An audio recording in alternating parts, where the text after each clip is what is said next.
That morning I was halfway through stacking the last of my firewood when I heard the crunch of tires on frozen gravel and saw headlights sweep across my yard like some kind of searchlight.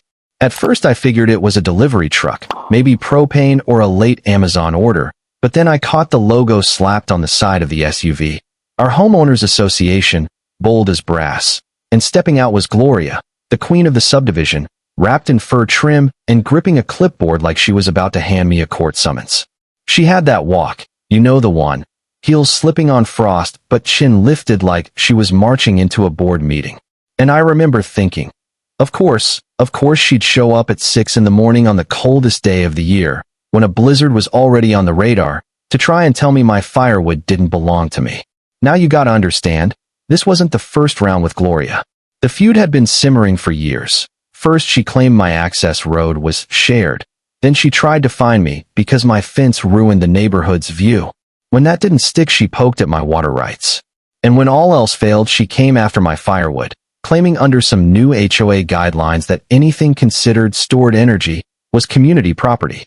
She actually said that with a straight face, standing there in the cold, her nephew slouched in the passenger seat of her SUV, another board member in the back, both of them looking like they regretted volunteering the second the heater clicked off. So I kept stacking, thud after thud, letting the sound answer her nonsense. She announced, "This wood belongs to the association now. We'll redistribute it to those in need." And I just looked at her, looked at that clipboard like it was some kind of badge, and I asked, real calm, "You bring gloves, Gloria? Planning on hauling 3 tons of hardwood in that little SUV?"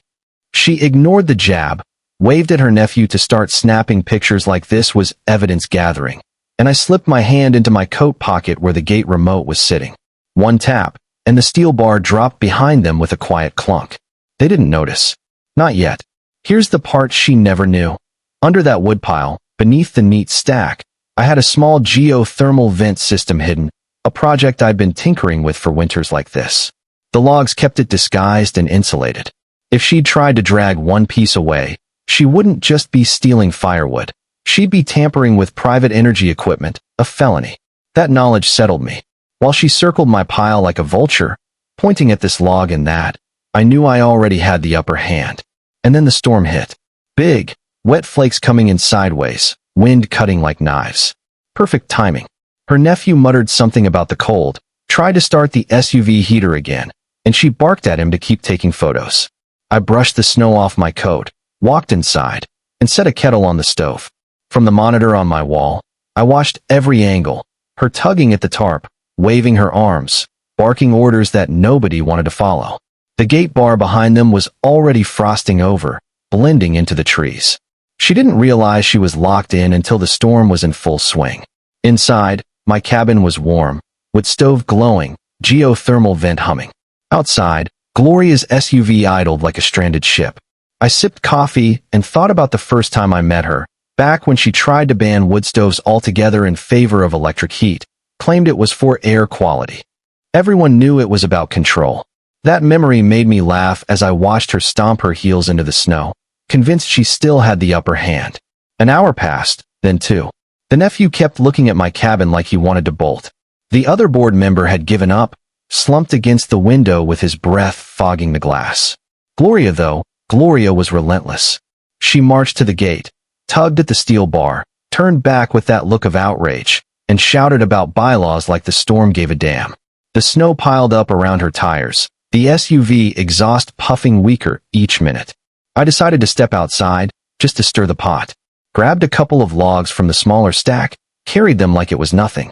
She flung her door open, hollering something lost in the wind. Probably threats of lawsuits, maybe emergency powers. I waved once, slow and polite, and went back inside. On the monitors, she stomped her foot like a kid denied candy. I almost felt bad. Almost. By nightfall, the whole scene looked like a snow globe. Their SUV half buried, hazard lights blinking faint and slow. Gloria and her crew huddled inside, their movements jerky, desperate. I let the cameras roll, every second recorded.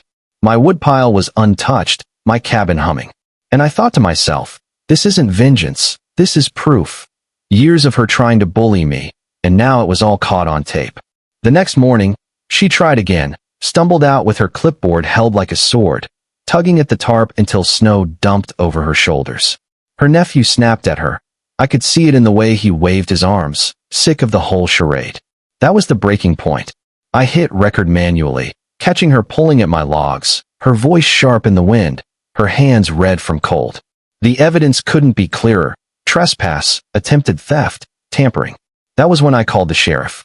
Explained everything, sent the video clips. They promised to send a deputy on a snowmobile. And when he finally pulled up to the gate, bright county markings on his jacket, Gloria's face lit up like salvation. She stumbled out, blanket wrapped around her shoulders, shouting about her rights, her position, her authority. The deputy didn't even blink. Asked for ID, asked if she had permission to be here. She stammered, tried legal jargon, but the cold had cracked her voice. Her nephew muttered, "We shouldn't have come." The board member just shook his head. The deputy looked at me, then back at them, then at the cameras mounted on my posts. And in that moment, I saw the verdict in his stance. He told her plain, trespassing, tampering during an emergency, serious offense. She tried to argue. He cut her off. Save it for court. And that was it. Years of her trying to push her will across my line, undone by a snowstorm and her own arrogance. When the tow truck finally dragged her SUV out a week later, half encased in ice, I stood on my porch with a mug of tea, watching it tilt up onto the flatbed. It didn't feel like triumph, not the way I expected. More like closure. The long grind of her harassment had met a wall. The steel gate, the storm, the simple fact that some boundaries aren't meant to be crossed. And yet, as the sound of chains rattled away down the road, I knew it wasn't over. People like Gloria don't vanish quietly. There'd be hearings, complaints, maybe lawsuits. She'd spin her version to anyone who'd listen. But the truth, her tugging at my tarp, her clipboard trembling in a blizzard, her own board members turning against her. That truth was already burned into video, stamped with time and snow. So here's my question for you. What do you think? Was I right to let her stew out there in the storm until the sheriff arrived?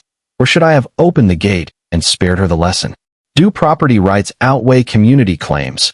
Or was she fighting, in her own twisted way, for something bigger? I want to hear your thoughts, so drop a comment, share the video, and let's see where folks stand. Because out here, where winter doesn't care about bylaws, sometimes the line between neighbor and enemy is only as strong as a steel gate and the patience to let the storm do the talking.